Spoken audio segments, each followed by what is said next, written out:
अस्सलामुअलैकुम दोस्तों।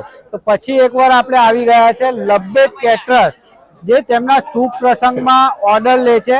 आजे तेमनो शादीनो ऑर्डर हतो, लग्નમાં એમનું કેટરસ હતું। એમણે સવાર અને સાંજ થઈને ટોટલ 25 થી પણ વધારે આઈટમો બનાવી છે અને આઈટમો એકથી એક જોરદાર અને તેમના કેટરસના સાથીઓ પણ લેડીઝમાં લેડીઝ હોય છે અને જેન્ટ્સમાં જેન્ટ્સ હોય છે અને આપણે ચાખીને પણ રિવ્યુ આપીશું। સવાર પણ ચાખેલું ને અત્યારનું પણ ચાખીને તમને રિવ્યુ આપીશું। हाँ तो भाईओ તમે જોઈ શકો છો આવી રીત મેનુ કાર્ડ એમણે વચ્ચે મેલેલું છે।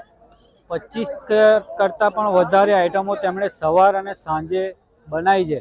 તો તમારે પણ શુભ પ્રસંગ હોય તો લબ્બેક કેટરર્સ વાળાને ઓર્ડર આપી શકો છો। તો મોટા ભાઈ લબ્બેક કેટરર્સ વાળાનું જમવાનું કેવું છે? બહુ સારું છે મારો ભાઈ, બહુ મજા આવ્યું અમે લોકોનો। અમે લોકો તો અમદાવાદથી આવ્યો, બાકી અમે લોકોને આ તો ખાના બહુ ગમ્યું। અને કેટલી આઈટમો ચાખી હશે તમે અત્યાર સુધી? લગભગ હું 8 से 10। હવે લબ્બેક કેટરર્સમાં તમે જોઈ શકો છો કે ગર્લ્સમાં પણ ગર્લ્સ જ સર્વ કરે છે અને કેટરર્સનું કામ તેમનું એકદમ જોરદાર છે અને ખાવાની આઈટમો તો એકથી એક બનાવે છે। આપણે નામ તો સાંભળ્યું જ છે અને વિડીયોની માધ્યમથી તમે જોઈ જ રહ્યા છો। તો તમારા ઘરે કોઈ પણ પ્રસંગ રાખ્યો હોય, નાનો મોટો ઓર્ડર, પાર્ટીનો ઓર્ડર, તમારા ઘરે પણ શુભ પ્રસંગ લેવાનો હોય તો લબ્બેક કેટરર્સ વાળાને બેઝિઝક થઈને તમારે ઓર્ડર આપવો હોય કેટરર્સનો તો આપી